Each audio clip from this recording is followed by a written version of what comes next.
itu piantun ingkang sae. Para bapak, para ibu, para sedherek ingkang tansah kula hormati, sak mangertos kawula Ibu Eti menika hubungan kalih keluarga, kalih tetangga, kalih sinten kemawon iku termasuk piantun ingkang sae. Ibadahipun inggih menika nggih sae, nderek jamaah-jamaah nggih sae. Mula niku kula butuh kasesen saking panjenengan sedaya. Ibu Eti menika kagolong piantun ingkang sae napa awon? Sae. Menapa sae? Sae. Menapa awon? Sae.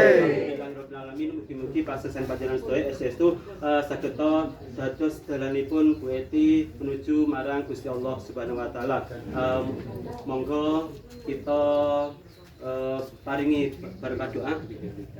Dikir piyambakipun mangke badhe maghrib dipun suwun jamaah Yasin lan lingkungan nggih. Lingkungan daerah mriki dipun suwun tanggalipun Bapak Iwan sabangun kira dikir pidak badhe maghrib. Alhamdulillah. Monggo kita nyuwun barokah doa dumateng Kang Din damel napa niku